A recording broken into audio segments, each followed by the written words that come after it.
at #1 draft coming up onto our screens, and we're going to see the first phase bans as well as that Doom opener, exactly what you talked about, Jenkins, that you're able to pull gold out of nowhere on this map.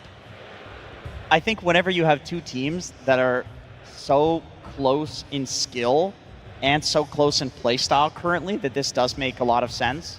I mean, it's a 33 classic hero. The hero does not have a good win rate by any means, 36.4% on Radiant, 43.8 on Dire, of course, because he's a devil. That makes a lot of sense, but not a good win rate.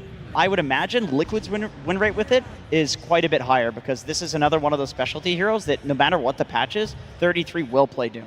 I mean, the issue with this hero, I think we've briefly talked about in previous panels, is like the games that he has looked not so good are the games where he's been picked early and he got countered, but they don't really have the suitable position for a hero that can enable Doom in the lane. And some of the games that when we see Doom doing well, he was picked into a game later and he was picked with a purpose, like for example, dooming a Kunkka in a team fight. You know, he has a very, very direct contribution in the team fights which allows them to win the engagements. Sure. Yeah, that makes sense. And I think, I mean, we've talked about this a lot on the panel, trying to figure this hero out. And Liquid does really like playing Dark Willow, and Dark Willow is one of the best heroes at getting you through the first 1 to 3 levels of the laning stage. This is where Doom suffers. This is why I think the win rate is so low. People crush it in the laning phase. I can just hear the crowd, by the way, one chanting for Liquid, the other one going for Gaimin. I'm on the Liquid side, so all I hear is the Liquid. All I can hear is the Gaimin side right. on my right. I mean, those stats they showed about Doom truly don't matter. Is 33. Hasn't lost a game on it yet. 100% win rate. Wow. So How many games? Put that one up. Only 3 right now, but still a decent amount of games played. But I wanted to talk a little bit about the carry meta. Wouldn't just kind of talk about the Lone Druid ban in there. This is like kind of brand new. Going into this tournament, Lina was up there. She was banned every single game in the first phase. Then people started picking Wind Ranger. That seemed good. Then Luna came out of nowhere. It's like, wow, Luna's really good in the road to the International. Now there's some Lone Druid hero that everyone's playing in the carry position that we might not see. It's really cool to see, like coming all the way up until just like even the top like 4 here, that we still haven't figured out the meta. Like they're still experimenting what's good, what isn't good. One thing about Liquid though is Mickey has not played a melee hero yet this entire tournament. I don't think that'll change as well. So we're gonna see some adaptations. They took away the Mirana. This is a hero that Mickey likes to play a lot. I imagine he's gonna get targeted pretty hard as well throughout the ban phase or just an eye picked. I mean, wouldn't you say Doom is good against Lone Druid because you stop him from healing and you're doing percentage-based damage, right? And Lone Druid is really tanky with all the item build he's going now. So wouldn't Doom be a decent answer actually against Lone Druid? It's hard to say because like yeah, you do Doom him and yeah, you do percentage-based damage, but he also transforms, and these like transformation heroes are pretty good versus Doom. And when you have 6,000 HP. It's already like kind of too much even for the Infernal Blade to tick through. And of course your bear is always like rooting and doing things on the side. I think the hero just right now is too annoying to let through, especially because Gaimin Gladiators, they proved that they can play it on Ace in the past, and now most recently Dyrachyo can play it too, so it's a flex pick. Yeah, I was going to say, I think that's the biggest issue more than anything here. You might, in theory, have an answer for it, but what if you end up not even leaning against it? That Lone Druid has so much flexibility for that side of Gaimin Gladiators, as you just said there, Fear. But there was still more respect. Like, that Broodmother also taking out... We're going back to, I think it was... PGL Valahia. This was Dyrachyo's hero of choice. He wanted it every single game and was spamming it in pubs. He loved it. I gotta say, Fear, that's the most excited I've ever heard you sound. I've got like 2 heroes that I really like, Lone Druid and Clinks. This is your meta, dude. I think it's time to unretire. Put me in, coach. Well, give us some more about this Clinks. How is it working on this? Because the last time we saw it competitively, around 3 patches ago. Now, there's bound to have been some changes to it. So is it the way to go? You get the facet where it moves you when you kill a creep? Typically, that's what people like, yes. Both of them are, I would say it's like a 40-60 facet, most people going with one that moves you, mainly because that removes the cooldown by 10 seconds on Death Pact, which allow you to use it more, not only for farming, but to keep your health up. And in some niche situations, you can just move your positioning a little bit, get out of danger. Got to be careful with it, though, if you don't know how to use it, because that could just put you in danger, and that's like the one drawback of that one. I do like the Dark Willow response to Clinks, because Arrow Barrage, that's the one. Like, you can use that on the Dark Willow, but when you're in Shadow Realm, it does absolutely nothing. Oh, that's one of the weird spells that just Yeah, doesn't hit it in doesn't do anything, Right. so it's really hard for Klinks to kill that hero. On top of that, you have lots of disable. And Klinks is a hero, he's always been known for just assassinating supports right away, getting in good position with the Windwalk, getting right behind them and then killing them. Dark Willow, you can't really do that unless you itemize for like an Orchid, but that's not something you want to go on Klinks anymore. And you can easily just buy Yules, which is a pretty good item on Willow anyway to Yeah, counter she's that. already going to get that. I was going to ask, what is the current build on Klinks? Because this is not really a meta hero, even in pubs. Well, is it it's not much different from every other hero, Jenkins. Yeah, I'm sure you Gleipnir? No Death Soldier? Arcane boons. Arcane boost. Do you get Falcon Blades or you just go for Gleipnir? Yeah, so it's kind of like Lena. Like, depends on the player. You can go Arcane Boots or Falcon Blade. Most likely, he's going to go Arcane Boots, Falcon Blade, into... Well, not the Falcon Blade. Arcane Boots into Gleipnir, into Dragonlance, into the Shard, into BKB Crit. You know, same as every other hero does in the range position right now. So it's very strong in that regard, does lots of damage. But the downside and why we don't see it a lot compared to these other heroes is you're just really squishy. If you ever get on top of this hero, he dies incredibly easily. And the Chen kind of helps with the buffs, the heals, and everything. So what exactly is it about the buffs that helps him live a little bit longer, or the playstyle I mean, the of that heals, Chen? he gives you armor, and you have creeps in front to tank, and the pace of the game as well. Chen and Klinks, you're going to be very, very fast. You're going to be pushing towers quickly. I think Klinks, you just kind of want to play in a way where you are always constantly pressuring. You don't really want to be defending your side of the map. I feel like Chen is the perfect support to do that. And they're going to add an Underlord, so you have global presence as well on top of that. So everything is going to be very, very fast. And whereas for Liquid, I think their draft seems like they're going to be playing a little bit more slow. With the Tren, Wind Ranger, they both need a little bit more of time as well as the Doom. You know, you're going to go for the Midas, and it's going to take a little bit more time for you to get to your core items, your aura items. And you're probably going to be looking at trying to get the Doom on the Klinks if you can, you know. I mean, I do feel like we bring this up every time because it seems to happen a lot, where you pick Wind Ranger into Underlord. This hero has base damage reduction built into the hero, and he's a natural Crimson buyer. So the question becomes, why did Liquid do this anyway? And the answer usually is they see a window in the game to win the game. Wind Ranger gives that early tempo. He's able to go through the portal. Wind Ranger can farm. Maybe they want to farm up some stacks or something like that, but there's some timing that they see where they can win the game. However, if the game does go late, Underlord is very good against Wind Ranger. Yeah, and this is a classic Gaimin Gladiators right here. Get the Chen Underlord.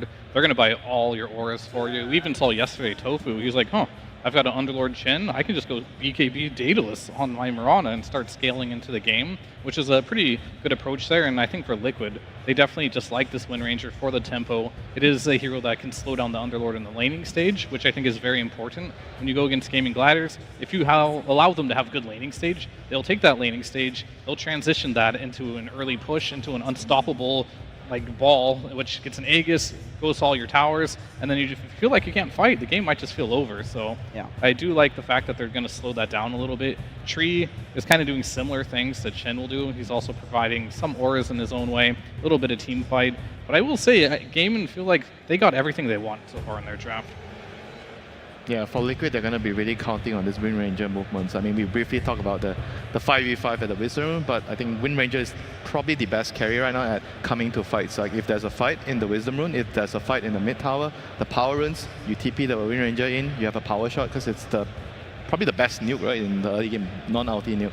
You throw a nuke from far, you're going to turn a gank around, and going through the portal as well. Not many carries can do that kind of damage in the early levels. But we're still going to be looking for that mid laner, and what we do love to see on both sides. Yeah, on both sides. Liquid are going to have to show theirs first, and what we do like to see is people picking up mid laners that can be active with those cores, and I'm wondering what's still left in the pool. Queen of Pain answered my question right there. That's an interesting one. I think Gaimin, they definitely want a hero for Quinn that moves around the map, like typical, because you do have a hero like Underlord who is going to sit and farm a lot, doesn't make a lot of rotations. It's not like Centaur or something that buys a blink and moves around, or Mars. So they do need Quinn to fill that gap. And Quapin historically has been pretty good versus most of them, and it can apply some pressure. But however, if Quinn can find that rotation hero and still do well versus a Quap, I feel like this could be a little bit greedy for Liquid here. They do have like a Doom in the offlane. They do have the Wind Ranger. Queen of Pain doesn't necessarily have the best lockdown either, and pretty much doesn't have any. So they're going to be all in on like the laning stage and slowing the game down. So I'm very curious to see what Quinn is going to pick up against this one. Invoker is great, banned out. What other melees could they possibly pick? Ricky? Kango's still Ricky. by the way. All right, DK. That's a classic. It is not as good as some of the other spirits at moving around the map, of course, but all the other spirits don't lane well versus the Queen of Pain here. Very, very scary tempo here from the side of Gaimin Gladiators. As well as Liquid, they have strong lanes here. They look pretty good as well, but they don't have that like group up 5-man potential that I see Gaimin has, and this has always been the question. Which of these teams is faster? And I feel like Gaimin picked a faster lineup that can just be scarier if they get ahead. Well, I mean, outside that, you're saying they have this tempo. What if they don't really reach it, Winter? What if the lanes don't get absolutely stomped? They're able to come out evenly. Do they miss that window? Is it a little bit harder for them to be able to get back onto track and be able to snowball through it? No, I don't really think so. I think Gaimin's heroes, even if they don't really win their lanes, as long as they get their levels and they're farming, they're going to be able to hit their timing no matter what. And it's going to be up to Liquid whether they can slow it down. Like I said just now, the Wind Ranger is going to play a very, very key role in this game, whether he can actually come to the important fight, stop Gaimin from playing their tempo. And Jenkins, final thoughts from you as well? Yeah, I agree. I feel like if Liquid can get the game to go late and they get Nisha to, his Aghanim Scepter and they have Doom for the DK if he's really huge, I do think that Liquid can win this late. But it's Gaimin we're talking about. Their games don't really go late. Yeah, a team that has always had that successful early game, a team that has been able to pull back what feels like games they're about to lose. But either way, let's get on into game number 1. But first, let's go down to our stage with Tsunami. Thank you very much. I am joined by Blitz of a Team Liquid, where I have to wonder, we have been here 1,000 times before, Blitz, and oftentimes we see your players, we wonder, is this some kind of mental block against Gaimin Gladiators? But for you, on your end, on the draft side of things, on the preparation side of things, what's it like constantly going into this brick wall over and over again? For me, I don't get discouraged at all. I feel like if I have to play these guys 1,000 times, I'll fucking do it. Like, I don't care. It's some loser-ass mentality to think that they're going to just keep beating us. In my mind, we'll catch them slipping, and it's going to be here at this TI. Okay, I like the dynamic shift. And yet, while we may be changing the ideals and the angles of this draft, it seems like we're kind of throwing back into maybe like a Wallachia meta. Durachio's out here picking Clinks. You're obviously picking the Doom, which has brought you a lot of success. Seems like not too much has changed in that regard, despite the fact that a lot of this tournament has been shifting around in the meta. Yeah, I mean, we're like the two most boring teams. We all just play the same thing. Ned has played Doom like 100 times. These guys don't know anything other than picking Underlord and Chen. So, it's really snooze, but I think we got their number this time. Will we at least get a game 3, Blitz, or are you gonna 2-0 them or something? No, I think they'll give us like a competitive game 2 and then we'll crush them. So it's like a 2-1. Feels okay. Are we ready for a 3-game series, Copenhagen?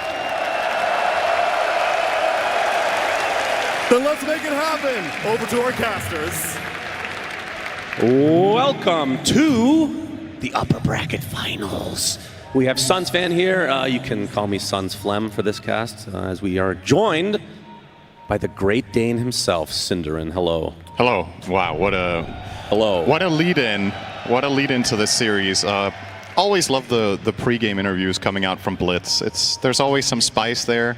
Expecting, and it sounded like hoping for a 3-game series. And yeah, this is I love the edge that he has. He's like, yeah, we're just two boring teams playing the same stuff every time, and he's obviously just playing into what he's reading on Reddit, which is his second favorite thing to do, aside from being a coach, of course. Yep, of course.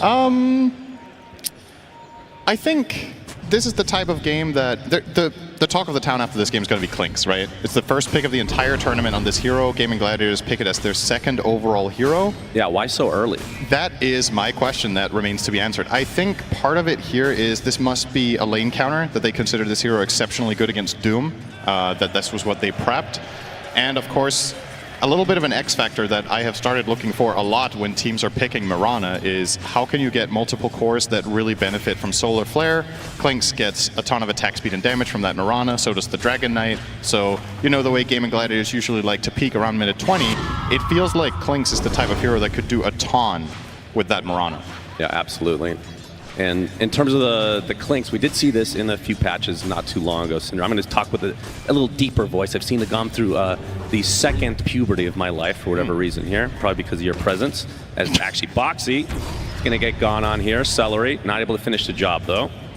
But what kind of late game presence does this Clinks provide in this meta? I don't think thinking about late game when you talk about That's Gaimin true. even makes sense. That's true. This is a never team, even seen it. I genuinely feel like the more I watch them draft, the less they care about scaling. It's not. Usually, honestly, in this tournament, the games that we've seen them lose is because they don't win by minute 30. Yeah. So that's always the timing that they're aiming for, and I'm curious to see how the Clinks plays into that. As I was saying yesterday when we were covering a game of theirs as well, is I think the way you prepare and you fight Gaimin Gladiators is that you prepare for the first 20 minutes of the game and what you're going to do there.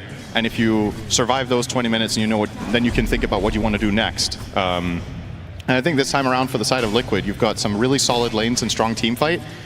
My main concern is, do you have enough damage? Because this is the issue that we've seen a lot of teams run into against a team like Gaimin, is you reach this 20-minute mark and they just can't kill them anymore. Yeah. Can Queen of Pain handle that with some pure damage? Can you handle it with just the Doom preventing Gaimin from healing? You can still put on the shields. We'll see if there's enough in the tank. And of course, potentially the highest teamfight damage output hero in the entire game right now is also on the side of Liquid with Mickey on the Windranger. But this hero is item dependent to get there. You kind of need that Gleipnir plus at least Crystallis, maybe even Daedalus before it gets truly outrageous what damage output. And that is not a common 20-minute inventory on that hero. And of course, in this upper bracket, we'll be finding out what region goes on to the grand finals. Will it be EU or EU? And then in the lower bracket, EU or EU. Yeah. Very surprising stuff.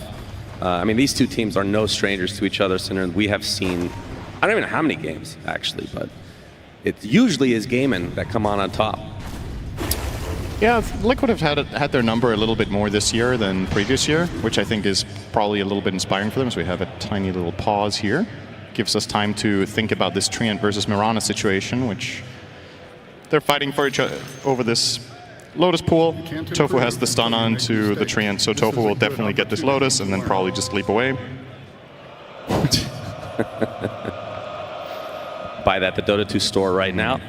Very cheap. Is that the $5 or the $20? That's a $5. That's nice. That's a good old $5. That's good. Hydrated. That's true. All right. So, yeah, that's exactly it. And Tofu does get the Lotus. It comes at a cost, though. He basically lost his entire health. Celery. He's in a bit of trouble right now. This could be first blood, potentially. Boxy trying to finish the job. Around the trees he goes, though. Gets off the creep to try to block a bit. Actually gets the kill on the creep instead. And Celery into the trees. Boxy continuing to pursue, but in the cover, the tier 1 should be okay. Nice hero placement there from Celery, just standing in that tiny little cubby there, hiding off. There was enough mana on Boxy to use both spells if he used his 8 stick charges, so maybe they could have found a kill there. But instead, now 33 on the receiving end will be okay. Bramble will hold them back.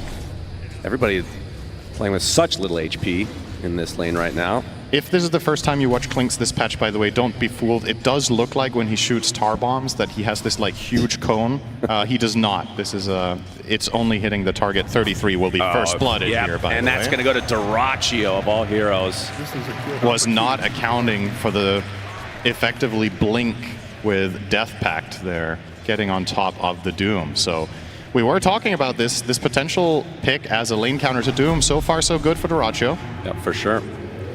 And I mean, with this current version of Clinks, how fast does it come online? Obviously, it's going to be coming online with the rest of Gaimin's very fast-paced type lineup that we've been seeing so much of. But how fast would you say, like what item, like the first 2 items, let's say, he's going for? I mean, I'm assuming Gleipnir is the choice, and then the question is, do you actually buy your shard, or is that the second one? My frame of reference for this hero is a little bit lacking because we haven't had a single game of it all tournament. So, you know, sometimes you see the pub builds, but that's not actively what works in pro. Okay, nice pressure there onto Nisha from Quinn. Gonna force him back all the way between the towers. Now, Quinn's in a little bit of a compromised position, but nobody's coming in from the side of Liquid. He's just running him down here. It's gonna force another blink. Wow. Really bullying Nisha here. Actually go back to base, too. He's losing a full wave in his own tower. Yeah, that is really a bad. major loss. Quinn will be hitting level 6 quite much earlier as a result. We'll see if he can keep putting some pressure onto that tower with that. Of course, the dragon form. Quinn has opted for the Fire Dragon facet. I think it's the only one we've seen all tournament, bar one game of Green Dragon, dare I say. Really? I don't remember that one. And the reason I checked is if you're getting any other facet than the red one, it's because you're playing mid and you're playing pace. Or you misclicked. Or you misclicked, of course. That may have happened once or twice this tournament. Sometimes you even forget to pick your facet. That's right. Could But happen to they would anyone. never admit Make it. it. Big damage. We'll be okay though. Yep, this Turn lane, around. Mickey sitting on 30 and 5 CS. And I mean, Ace is also just having a great time this early game. That is one of the scariest propositions for Liquid, trying to shut down this Underlord. Quinn in his dragon form. It's the Dragon Tail off, continuing to harass the absolute living crap out of Nisha. He's already down to 3rd health again, and this is perfect timing for Gaimin. So they have Siege Creep, Chen is coming in with 2 additional creeps, they have Tofu flanking from the right, and Quinn will keep tanking this tower as much as he can to keep the Siege Creep alive, just barely staying on the outskirts here of the radius. Needs to go in and take a hit here, he will. Liquid kind of have to respond to this. I feel like you can't just sacrifice this tower minute 6. They'll glyph for now. See if the rotations are coming. Gaimin are keeping tabs on the support rotations here. 2 shard golems here able to throw out a couple of stones onto Boxy. Yeah. But They'll finally kill off the siege here, but yeah, half HP tower and they use the fort. As Mickey already making a quick rotation to the top lane. Dyrachyo completely out of mana. You're gonna see the leech seed on top of him as well. Pops the wand, but Shaq actually does not connect. Either way, uses the Death Pact blink to get out of arm's length, but it doesn't matter. Mickey finds him in the end. And meanwhile, mid lane, they Quinn got takes out Nisha. Yeah, that Dragon Tail arrow combo. A tail as old as time will get Gaimin Gladiators effectively an even trade, I suppose. I mean, Klinks was the top net worth in the game, so I assume Liquid are somewhat okay with that. But going back to what we were talking about Gaimin Gladiators pacing in this game, if Queen of Pain has a bad start, I really worry for their ability to stop the ball when it's coming in 15-20 minutes. I think Nisha has a very important role to play that is largely down to a good Dagon timing and level 12. He really needs to get Sonic Wave up and running. So yeah. Well, 33, one of the few players in this tournament center that has been able to find some success on this hero. A horrific win rate overall. Yeah, it was funny how Doom did okay in the start. Then we got to playoffs, and he lost 8 games in a row. And then he started winning again. So it's like teams didn't give up on it. They made some adjustments. They figured out what to do to cover its weaknesses and how to play around it. And now in the later stage of the tournament, we've seen Doom doing quite a lot better. Dust onto Dyrachyo. He's also doomed. Yep, mildly inconvenienced though as the TP comes in. Quinn not able to save his comrade as the Dark Rift is there from Ace, and 33 still pretty damn healthy. Pit of Malice applied to him into the Dragon Tail, so it's going to be a double root as he is now surrounded, although Insania is in the area. Celery flanking them from behind, and the Bramble is going to put this chase to an end. So they do get the position 1 from Liquid's side. It really helps a lot for the Doom to make these plays that he has the level 2 living armor at his disposal out of Insania. We've seen some games with Treant where the players aren't really opting for much focus on living armor early on in the draft, or early in the game, I should say. But in this strategy, it's very clear that this is Liquid's approach to not only defending their towers, but also enabling their heroes to go that little bit deeper. Bottom lane Ace. Shackle. You got the whirlwind effect as well. Dyrachyo makes his way over though. The Pit of Malice onto 2 as Nisha gets a Sonic Wave off, destroys Ace. And Dyrachyo will have to try to flank here. Try to get away in that skeleton walk. That should be okay. Looks to be fine. So you gotta say, so far so good for the side of Liquid. Many teams at this point, in some of the stompy games we've seen from Gaimin, with the type of lineup they're running here, this could have already, against other teams, been a 3K lead with 2 or 3 towers down. I mean, is there a team that has played Gaimin more than Liquid in the last year? Good question. They will lose their first one here, though. Quinn does manage to break through the living armor on the mid-tier 1. Quinn is eyeing up a fast blink. So we've been talking about potential damage issues for Liquid. What if we look at the other side? So Dragon Knight, not the highest damage output hero. Klinks will be going for the Deso first on Dyrachyo. I guess Solar Flare is always going to provide you with damage. Tofu. Yep, he looks to be likely, although he's actually going to be able to leak away. Nisha's the one in a lot of trouble. Dyrachyo actually gets the last hit there. Do they have Nice detection gank. now for Boxy? Boxy picks up the invis, blood grenade applied. They have a sentry, Tofu. Yep, puts down another one, and that's going to be the death of the support. So 2 quick kills for Gaimin Gladiators. A very back and forth affair so far in this game number 1. And now the Queen of Pain and the Underlord neck and neck on net worth again. So clear tiering here. 4 cores well ahead of the rest. I think for Gaimin, if they could choose for this to be the game state on those net worths specifically, I think they're happy to let Ace have a little bit of a slower start at the expense of the Quap. And 33 here. Looking for his second Doom of the game. But not sure what he wants to go for here, Cinder. And typically you see the Midas at some point, but we'll be going for the Crimson, knowing that Gaimin are going to be pushing really hard. Yeah, I wonder what he's doing next. Is this a dagger game? Maybe not. You have some somewhat reliable setups with the Brambles, with the Overgrowth potentially coming in from Insania from the tree line. However, I think it's going to be so important for Liquid to doom the Clinks in particular that he might have to get it. Since that is going to be the deciding factor in the fights. We have the Dragon Tail opening. Nice gank as Mickey is killed immediately. Yeah, Ace didn't even need to show up for that. They have so much damage just between their Mirana and DK, and that was without even having Solar Flare. Yeah, Duraccio has the Desolator, so these buildings will melt. Tier 1 bot will be forted, but will only delay the inevitable, as this will go the Gaimin way. Question is, will that be reciprocated in the top lane? Yeah, definitely. If you're the side of Liquid, you want to try to equalize the towers, open up somewhere else so that you don't fall too far behind in this first 20 minutes. The very classic Gaimin style is coming into effect. As we said earlier, not the stompiest early game they've had, but they still should be quite comfortable with the position they're in. Liquid will get that tower trade now, going the way of 33. So that's a Crimson Guard complete in 300 gold. Uh-oh, not again. Mickey walks into an arrow. The arrow hits. Do they have the damage? Centaur Stomp to follow. Is going to get the winner off along with the Whirlwind. Insania is there for some moral support. Gets off the Overgrowth, but it's not enough. Mickey falls again. Yeah, Celery Big attacking kill there for 135 damage on Chen. I wonder why that is. Maybe Mirana pressed her ult, and then even though she was Overgrowth, doesn't matter. Celery will just finish the kill with a nasty right click from Chen of all heroes. And yep, that is another big kill onto the Windranger. This is a hero that is able to open up the fights against Gaimin later down the line. We talked about those 2 damage items really getting there, but these 2 deaths back-to-back slows down Gleipnir significantly. Yep, Quinn going through the gate. He's going to meet 33. Duraccio was hounding him all the way. Already at half HP, trying to run away, but question is, will he? Nice blink from Quinn. Has a stun up in a few seconds is Duraccio.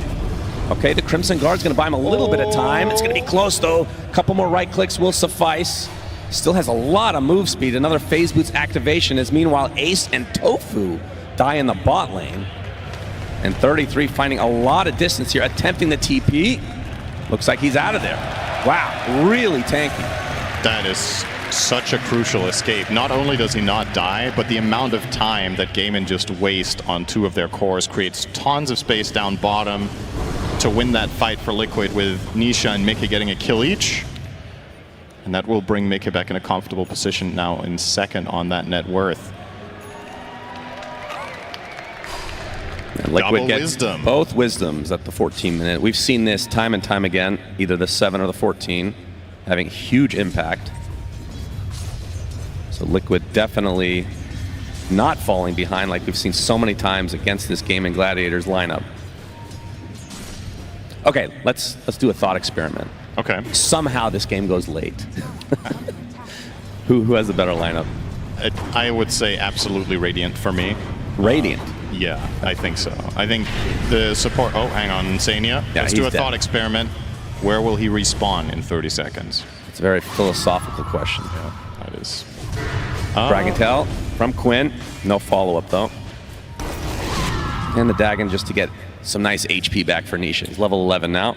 So the reason I think the Radiant lineup is so strong later in the game is that this Wind Ranger carry, we've seen many games where it just absolutely obliterates late game, and you're playing it together with 2 insane AoE support controllers, which is exactly what she wants to work with late in the game. You've got Overgrowth, you've got Terrorize. On top of that, Doom is one of the ultimate late gamers. So even if Gaimin Gladiators get really farmed on multiple heroes, they might still just get doomed on 2 cores. Oh my god, he put him back into the pit, but I don't think there's going to be much follow-up here. Whirlwind to deal with some of these creeps. Mickey's fine. Very close to a kill, though for Gaimin. That would have been really crippling for the Windrunner. Top 2 network, despite having these 2 deaths for Mickey. Yep. As Quinn's going to be found by Nisha and Insania, slowed to a crawl. Dark Crypt is coming. 33's there as well. Gets off the Doom onto the Dragon. I know regen for you. Sonic Wave to follow. Looks like Quinn is likely going to fall no matter what. Now Ace trying to tank up as much as possible. A nice pit. He's going to get Curse Crown, though, onto the high ground. He should survive. Either way, Gaimin lose Celery on top of the original. Daracho okay. Daracho in the middle of nowhere, as usual. Will be dusted, using the Dark Pack to try to get away, but it's not going to be. 3 dead for Gaimin, and Liquid coming out on top big time. Yeah, this is the most important part of the game for the side of Liquid, and they're delivering. Just winning these fights handily. This isn't... Honestly, these fights aren't even really that close. The moment the Doom comes out on the Dragon Knight, Quinn can't stand his ground. He's not getting healed by the Chen, and they just step by step poke them down with all of their spells. It feels like Gaimin Gladiators need to get some sort of pipe up and running to block a lot of this damage from the Wind Ranger, from the Doom, and from the Willow. Yeah, this was just a really awkward fight for Gaimin. And the Sonic Waves so far from Nisha have been on point. So for Gaimin Gladiators, Cinderin, if you're behind, I mean, have we seen them behind at this stage of the game? Not in this stage of the tournament. I think this is the first time it's fair to, okay. Dragon Tail into Arrow. This should be a freebie. Yeah, it will. At this stage of the tournament, we haven't seen them challenge this much in the first 20 minutes. So this is already a very good look for Team Liquid. Talked about the scalability of their lineup and the way Gaimin usually win their games, and how sometimes it can seem like Gaimin are losing their way when they're 25 minutes and then things aren't going according to plan. And I want to say that's not because they don't know what to do. It's because the way they tailor their lineups and the way they strategize is very much built around this stage of the game being a success, which it almost always is. Nisha. Arrow's going to hit inside the Pit of Malice, so another root will come. Do they have the damage to finish the job? Dragon Tail as well? No. Nisha blinks out. That is a kill with Solar Flare, but it was on cooldown that for is Tofu. Actually true. That is true. Yeah. Crazy but they will stuff. force him back, and they will immediately look for something else here. So full smoke up. Side of Liquid are grouped up and trying to connect, but 33, if they found him here, that would be big. Yeah, he's a very tanky boy. He blinks just in time. Quick fingers for 33. This is huge because this was potentially a Roche kill, actually. If they take out the Doom there, he wouldn't have had buyback, and they could have 5v4'd the Roche, so another good dodge. Daracho dodging the dust as the smoke was popped, but Liquid just going to be happy with the Ward Expedition here. And Ace has his Greaves. We'll be going for the Pipe of Insight next. And Liquid look like they're looking for a fight. Not afraid right now. Gleipnir for Mickey. BKB looks to be next. I think whenever they have Doom ready, they're not necessarily favored in a fight, but if they get the fight on their terms, they're absolutely capable of killing off any hero of their choice and then building it around that. Tofu will get the leap off in time, so won't get shackled here against that Gleipnir. So another gank dodged, one from either side. Now, will Liquid force this? Will they just go straight into the tower? And what will Gaimin do? Daracho has no mana. Running around the mid area of the map. Doesn't really have much to offer, and looks like Gaimin Gladiators are just full-on forfeiting this tower. So Liquid will grab that, and Insania, realizing that's what's happening, is already setting up for the counterplay because he's anticipating that Gaimin want to trade down bot. And if they're enough mass TPs, Daracho gets hit by the Gleipnir. Whirlwind to follow, doing a lot of damage to the creeps, but not so much the Clinks. And 33 finally jumps in, gets off the Doom just to ensure that the Clinks does die. But Quinn coming in with the Dragon Tail into the arrow. Is it going to be enough damage to take out Mickey? It's going to be close. Yes. It's a 1-for-1 for the carries on each respective team. Big Terrorize coming out from the Dark Willow, though, as Quinn continued to right-click on a 33, doing barely any damage. The Doom's so tanky at this stage of the game, as Insania is stuck in a horrible place. He gets evaporated. Nisha gets off the Sonic Wave, deletes Tofu in turn. So 2 for 2. Nisha's free to move around here. Got the Shadow Realm away. Ace and company looking like they might soft back here. Nisha very low on mana, as Quinn apparently wants to continue on against the Dragon Tail. Again, 33. They are tickling at this stage of the game. Firestorm is a good opportunity to do some damage to him, though, inside that Pit of Malice as well. He pops the Crimson Guard, though. The Curse Crown's going to eventually activate. The Bedlam not going to be enough, as Boxy is finally brought down by Quinn. So in the end, a 3 for 2 favor Gaimin. Yeah, and Liquid get the hell out of there because Ace is bringing in Dyrachyo through the gate. So, a decent outcome, you have to say, there for Gaimin Gladiators, especially if they end up claiming the tower as their grand prize. And yeah, well, with this amount of rally units, it's only a matter of time before this tower says bye-bye. All right, down it goes. Still, Roshan is up, has been up the whole game. Neither team has claimed it just yet, and it has to become a point of contention now with multiple towers now down, and with the position Gaimin Gladiators have on the map and the knowledge that Doom and Sonic Wave are down. I think this is just a total freebie. Liquid should be, even if they were in position to smoke for this right now, I think they would just make the call against it. The risk-reward just doesn't seem good enough. So Gaimin pick up some steam here. They pick up the Aegis. And I'm assuming probably putting it on Dyrachyo so he can play very aggressive. Dragon Knight as a transformation hero. All right, he is the choice. I mean, this is a hero that we sometimes see people put it on, sometimes they don't, because the second life isn't as good as the first. However, the way Liquid have approached the fight so far in the game, they've really focused on dooming Quinn when they can. So true. This dissuades 33 from going for that play. So what you're saying is Dyrachyo's screwed? He might just be able to play the fights completely differently now that there's an Aegis in play, because now he can be more patient. Quinn can go in, create vision in the fight. Did you say Dyrachyo be patient? He can be more patient, which is waiting 1 second instead of 0. I see. Okay, gotcha. But it's a good point. Unlikely to happen. Tofu will get his shard for the Mirana. Yeah, that's a good one. Really happy about that. Let's see what he pivots to now, because he was ready to buy it just now. Now, Tofu has a choice to make. As Fear pointed out on the panel, we've seen games where Gaimin Gladiators are playing this Chen Underlord that Tofu will just go BKB into carry items. Wouldn't mind seeing that here, honestly. And that's not because, okay, Gaimin will plan for... Oh, hang on. All right. Everybody dodges everybody. Never mind. There's a Gleipnir. Yep, except for Tofu. Does get one leap off, and the Hand of God. Wow, actually Hand of God. Yeah, that is one important ult down now. That was a completely hopeless situation. He had 0 leaps left. He was never getting out of that one. But 33, Doom initiation. Nisha going to Shadow Strike to slow this Underlord to a crawl. This is eventually going to be the kill, going the way of Liquid. Yep. So Liquid really on top of things in this game, number 1. And the Gleipnir now with the Whirlwind to follow. Mickey with the help of Boxy will take out Celery as well. So 3 dead. Damn, they're just bleeding out. They have the Aegis, they have the advantage, and Liquid are just picking them apart one by one and across multiple lanes. They'll now get the bottom tier 1 and the mid tier 2. Talk about a power play with a disadvantage. This was not what I think many people would have expected in this game state. When Gaimin gets the Aegis, usually they're the ones deciding how things go down. Dyrachyo. Okay, big damage. Gotta be careful. And 33 just tanking up this tier 2 tower. There is now TP coming in. Remember, Quinn has the Aegis still. In his dragon form, another blink away. Tofu. Is he actually gonna die just to Boxy? Yes, wow.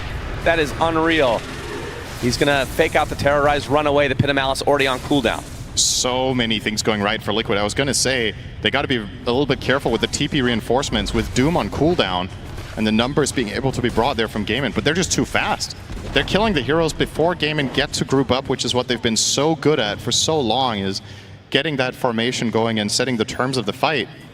If you break them off too quickly on the side of Liquid, then it doesn't really matter. Then they don't get to that point. Yeah, 4K lead here for Liquid, and this Aegis just seems to be doing absolutely nothing for Gaimin Gladiators, at least not yet. Still have time to try to make use of course, as Mickey has the 9-second BKB. And Dyrachyo going for an MKB, it seems. He's going to have a lot of right-click damage.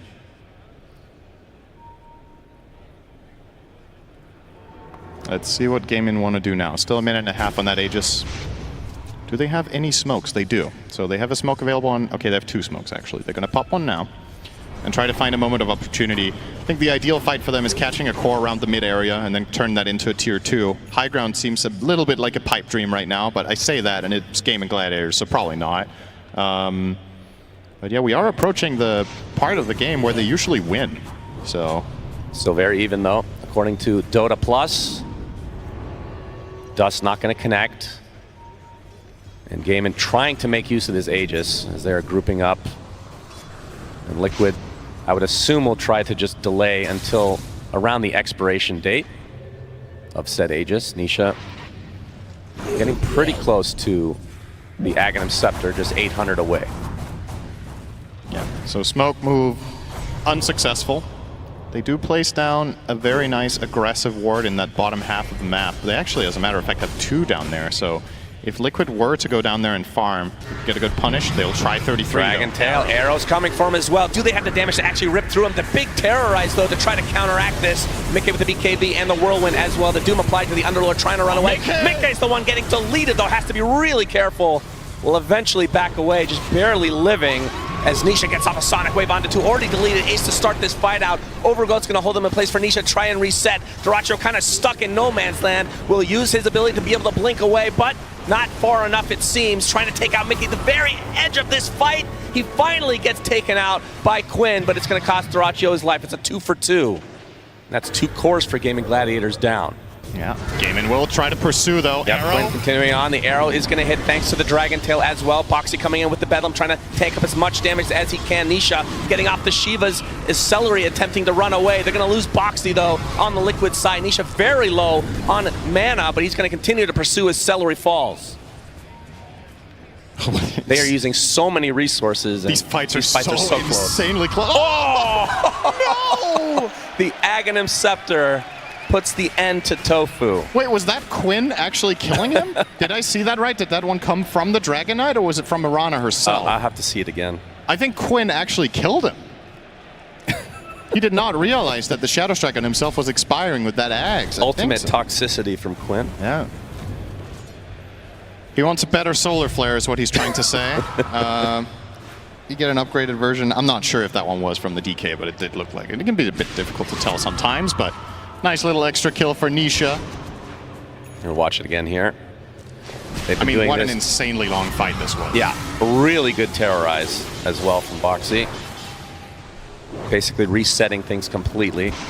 And I don't know how Mickey lived so long in this engagement. So the way Mickey is playing this fight is kind of interesting. He walks in with BKB and Whirlwind, and he's waiting to wind run until he's on 20%. He had it ready the whole time. So he's tanking up whatever damage he can, knowing that when he wind runs, he's more or less invincible against the Dire lineup.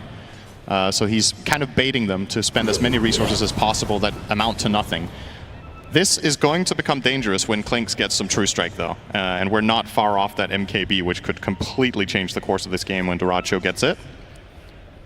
This fight was still, this was this long, apparently. Oh, look what Mickey has killed. So there's the Shadow Strike with the Aghanim Scepter. Let's see. As Celery falls here. And eventually, okay, so Tofu's the one that's Shadow Struck right now. Quinn, I don't think he is, or is he? Oh yeah, you're right. He is.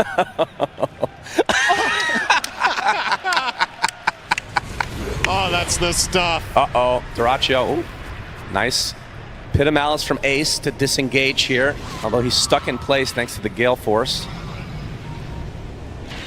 And Gaimin Gladiators trying to disengage now. That's going to make a great GIF, by the way. That is so good, man. Aw. Make that into a meme immediately, please. Thank you. So good, man. You gotta, I mean, Quinn is just good at reaction faces in general. Yeah. So when you get a moment like that, that's the player you want it to happen to. It's awesome. Oh, man.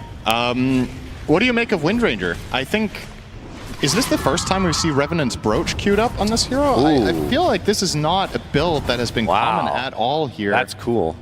So just to remind everyone how this item works, since I don't think I've seen it a single game this tournament, it gives you damage and spell life steal, and then you can toggle it on to make your attacks cost more mana, but they deal magic damage and they can hit ethereal units but not crit. So he hasn't gone for the Daedalus, so maybe he won't at all, and he's trying to kill the enemy heroes through magic damage rather than physical, knowing that he's against Dragon Knight, knowing that he's against the Chen Divine Favor.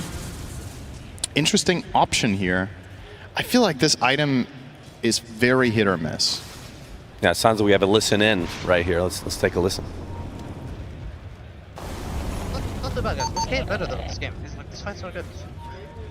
Holy shit!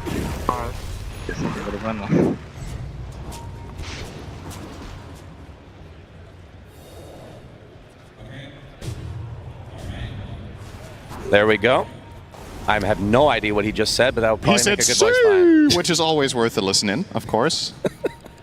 Yeah, that's how you too, as a Twitch chatter, can be top 3 at TI.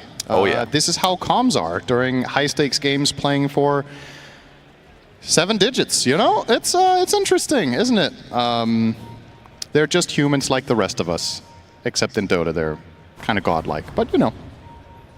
They can be subhuman at times as well, of course, as can we all. Yep. 7K lead here for Liquid. Roche is spawning in less than 10 seconds, and we're going to have a good old-fashioned Roche off. And who fights better in this area, would you say? Is Arrow will find Roche. He's not going to be too happy about that. But who would you say has advantage in this area in terms of team fight? Oh, it's so hard to say. Honestly, with how close these fights have been so far, it really depends on who gets the right angle. Both teams have tons of potential. A really good pit can cause a devastating opener for the side of Gaimin. On the other side, Overgrowth, Terrorize, really big spells. Even a Key Shackle Shot, which is a spell I feel like we've barely seen this game. Oh, Nisha on the cliff. He gets some vision, but they have vision as well. Whirlwind doing a lot of damage. Ace trying to get the hell out of there, but the damage is applied to Mickey. The Doom onto the Dragon Knight. 33 is the one actually being evaporated despite being the tankiest hero in this game. But Gaimin Gladiators, they lose Quinn. In trade is the Doom. It's already a 4-for-1, and only Duraccio living through the day. Looks like he'll eventually be fine. But this fight not going the way that Gaimin were thinking initially. There's just, that's what I mean about reaching the stage of the game for the Radiant lineup. When they get these items online and they get the right angle, look at that damage from Nisha on the Queen of Pain. 8,700, and this feels like it was in 5 seconds. Just ridiculous output from that Quap. I wonder how many people he hit with the Sonic. It's ridiculous damage.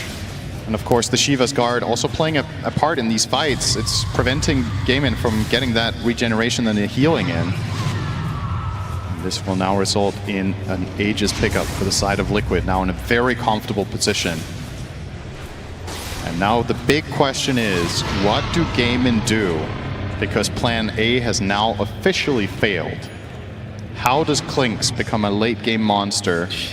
Look at this. The Solar Flare is always going to be an X factor in the late game if Mirana gets there, but Tofu is, we haven't really talked about that so much, he's really poor.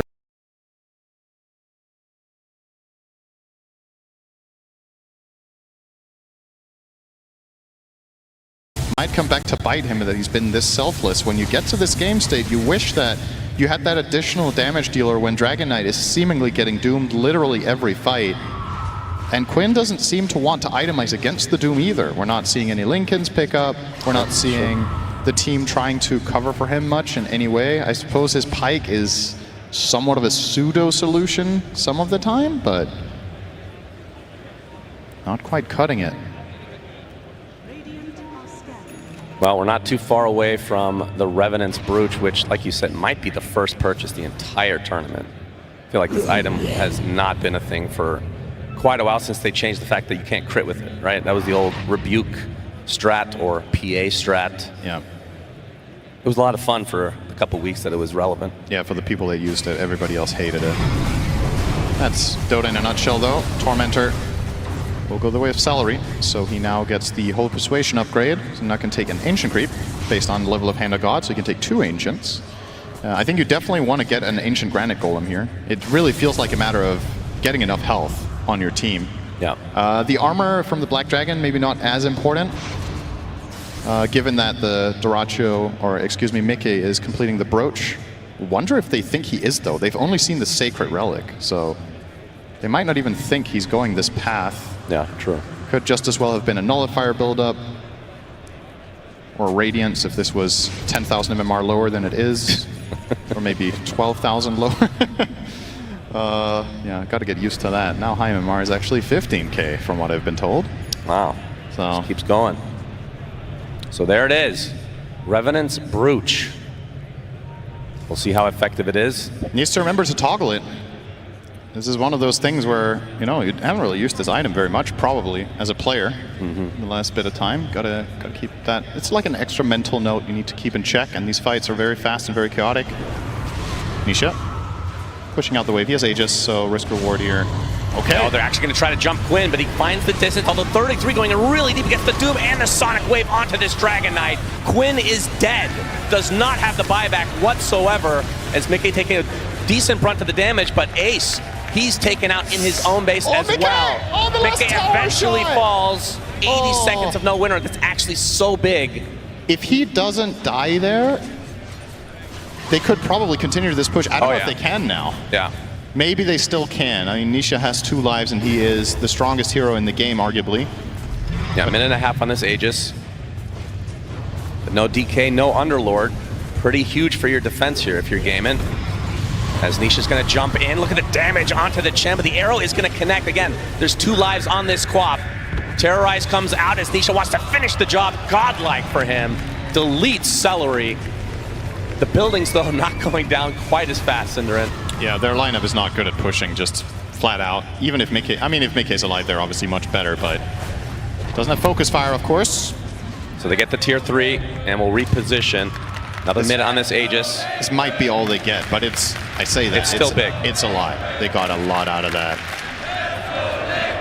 This does open the avenue for Gaimin Gladiators of potentially focusing Nisha in the next fight, but he has just shown such incredible resilience in the fights. He's a really tough kill. He's got 3,400 health, about 50 armor when he gets... He has 50 armor on Quap when he gets living armored. I had to do a double take on that. I can't believe I'm saying that out loud, that Quap has that much armor. That's so what you're saying is Clinks needs a Revenant's Brooch as well. I think the Daedalus is probably the right choice that he's going for. Yeah, this is just not what you're used to seeing in the past from Queen of Pain, right? He's just so stupidly tanky when he gets that living armor put on him. He will swap out his Craggy Coat for Ascetic's Cap, so he's losing some armor now, but still, he is ridiculously tanky, and you better 100 to 0 him, because you know if you don't, he's going to heal up with that spell lifesteal from the Dagon, from the Ags, from the Sonic Wave. It's a ton of healing, which effectively turns your damage to dust, so gotta make sure. And that's a problem here, right? The Gaimin actually even have that amount of damage to begin with. Right. Oh boy. Nisha finds Shivas. Quinn. Power shot gives a little bit of vision. 33 in company. Will find Quinn in the trees. Sonic Wave expended just to make sure that he dies. It's a 25-second cooldown. He can use this for anything he wants on Nisha. So Quinn does have buyback, but we'll have to sit things out for 70 seconds if he doesn't want to use it. And of course, the Aegis, like you said, is already expired, so from Liquid's perspective, Cinderin, wait for the next Roche or some other plan? I think so. I don't think you're under any sort of pressure at this point to, you know, you should probably feel comfortable that you have this one if this keeps on going for another 10 to 15 minutes. It's the enemy team that has to make the moves. So as long as you map control, push out the waves, control the right areas, and prepare for that Roche, I think everything is going just according to plan. We're hearing more and more "Let's Go Liquids" and more cheers. There are fans in the crowd here that have been waiting for this for 3 years for Liquid to finally beat Gaimin Gladiators in a singular game, and this might just be the one. Yep, they've definitely been better against them this year, and they're showing it this game too. Yep, they certainly have done their homework. Another tier 3 dead. Mickey and company going to focus on the racks now. Quinn up in 10 seconds. Gaimin desperately needing to hold this. Might have to give up this melee, though. It's going to refresh the fortification, though. Yeah, no reason. And with that, Liquid will back away. Yep. And nice we won't know sign. about Roche for another minute and a half, but Yeah, this is getting very scary for Gaimin. That's a great grab. Yeah, absolutely. Time to, as you said, we will know in a minute and 15. The teams obviously will not, so the potential respawn is over the course of the next 4 minutes. And as long as you cover the map well and keep pushing out, it feels like Gaimin are approaching the type of late game where it's like, all right, now they are the ones who have to go for what every team faces against them. It seemingly is that last Hail Mary fight when you're starting to be in a really crippling position. But I do feel like they want to wait for the last item on Dyrachyo. I feel like if he can get this Daedalus, that's when they want to go all in. So despite actually being in a spot on the map and having okay-ish waves to go for a smoke, I think they'll decide against it specifically to get that one item up in him. Tofu is solo smoked. Oh, it's Ninja Gear. Okay, never mind. Yep, best neutral in the game still, 2024. Yeah, it's been tier 1 for as long as Gaimin Gladiators have, it seems like. Yeah, it's connected, I'm sure. Nah, most of their games are over before it can drop.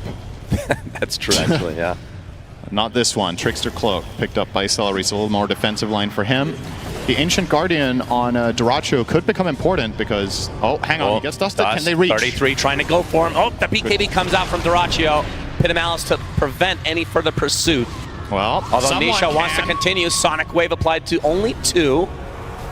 And Quinn will pop the Dragon for him. Nisha going in really deep. He's going to get Dragon Tail. He's going to get 100-0. He's dead. Does have his buyback, though. You can see that Clinks finally goes down, though. Dyrachyo just melts. Buyback comes out immediately from Nisha. Mickey with the big whirlwind doing so much damage. Tofu will TP out, though, as 33 eventually will drop to Quinn. Surely blinks away to ensure the kill. So it's a 3 for 2, I believe, with a buyback coming out from Nisha. Nisha knows that if he were to get killed there, they have to drop absolutely everything on him, and he can buyback TP, so he will rejoin that fight. But honestly, I still think that was okay-ish for Gaimin Gladiators. Yeah, they lose 2 cores of their own, but they find a big kill. Dyrachyo now has enough gold for his item. I don't think this is going to turn into a potential Rax push. Maybe if you have to buyback the Underlord, then I guess it looks even better for Liquid. But they're not going to buy back their own Doom, I think. Yep, Quinn, Gale Force being really annoying. They're not glyphing yet. All right, finally now, comes but out. There's the banner. So the glyph not going to do anything. That's right. And they are not buying back their Underlord. They're going to concede the tower. Dyrachyo has completed his concede item. more than this if they're not careful. Focus now onto the melee. Underlord up in 15, Clinks in 25. Like you said, the buyback is still there for Ace, but they will give up another barracks. So 2 melees dead. The range actually goes down in the top lane right now to the creeps alone. So 1 lane remaining here. Basically, yeah. For the side of Gaimin. Yeah, okay. And 100 HP on a range tracks, which is 1 little poke from any of the farmed heroes. Octarine core on the Willow. Wow. All right. Well, Boxy has got some stuff going this game. Yeah. And Nisha hits level 25. So let's see what talent he takes here. He could take 250 Sonic Wave damage, or he could take the -2 second blink cooldown. Both are incredible talents when you have the Octarine build. As we've established already, the Sonic Wave has a cooldown of 26 seconds, so adding a 250 pure damage to that feels real good. God, Whirlwind is insane in these late game scenarios. Mickey did so much damage here. And now he has the 25 talent on him as well, which is Whirlwind kills extend duration by 2 seconds. Oh so boy, yeah. That's even longer. Nisha will take the Sonic Wave damage over the Blink cooldown. Would have put his Blink on a 2.5 second CD, but wants the damage. Yep, Gaimin want to try to contest this. We can see that Roche, a little bit damaged, will go back into the pit, so we have the good old-fashioned Roche shot for Roche number 3. We have a refresher now on 33. This could have huge implications on this game. Yep. On this fight specifically. Easily has the mana to use it with the Octarine that he bought earlier. Liquid keeping their composure here. This is the vision is everything here. He looks at Quinn, they look at each other. Quinn gets the stun off first, pops the BKB. Sonic Wave onto 2 though. The Doom onto Quinn. He tries to get the high ground. Whirlwind with the Overgrowth combination, just shredding these heroes on Gaimin Gladiator's side. Quinn is going to be next because he was doomed at the beginning of the fight. They're going to buy back in mass. But 33, he might be the first to fall for Liquid. He's on the other side of the trees. Tofu eventually, no! He actually lives on Doom some way, somehow. and only one member of Gaimin alive, and it's the Underlord, and this is a Roche for Liquid. That was completely clean. They offer up the Doom, and as Dragon Knight tries to blink Dragon Tail him, he doesn't manage to chain it before they get the BKB off, and 33 gets the Doom off on DK. He's screwed in that fight. And he gets... All right, Roche really wants to go home, but he will die here. And the Refresher Shard will drop. And the question is, can they just end here, Cinder? Clinks is dead for 60, so Twin is for Dragon. 50. Yeah, there is no way. This isn't minimum megas. I mean, what are you going to defend with? Underlord is auras only. He has no damage, no utility to try to delay the push. Except, I mean, he's going to Crimson Guard the barracks, right? But they don't have Glyph. Yeah, Raindrax taken out by 33, and now Mickey and company focusing on the mid lane. And this will be uncontested, of course. Mirana's up in 5 seconds. They even have the banner here, so this wave. Oh, yeah. That's a pretty nice placement. Now the tier 4s are next for Liquid, trying to take this game #1 here in the upper bracket finals. Quinn up in 15 seconds. Clinks in 15. They're going to lose at least one tier 4, maybe both, with the Ancient being fully exposed. We might see a big team fight here. 33 jumps in. You can see the whirlwind. Mickey is just shredding everybody. The Doom applied to Ace as well. He's dead. No buyback. Celery's next. And now, again, it's going to be 3 versus 5. Just 2 different heroes dead this time around for Gaimin Gladiators. Quinn jumping in with one last-ditch effort will pop the BKB. Duracho doing a lot of damage to Nisha, but he's just going to shrug it off because he has that second life in the Aegis. Oh, big damage here. Burning Barrage doing quite a bit. Aegis still intact. 33, not able to get the top of the overgrowth onto 2. Do they have the damage to finish these heroes off? Looks like the Mirana is dead. GG is called. Liquid take game #1. Yeah, which is exactly what we wanted to see, a close game, Cinder. I think we saw that this time around. Yeah, I mean, if any game gets past 35 minutes with Gaimin in it, it's probably a close one, right? But in reality, how close was this game actually? Because Liquid, it felt like won basically every single fight from 20-minute onward, or at least tied it.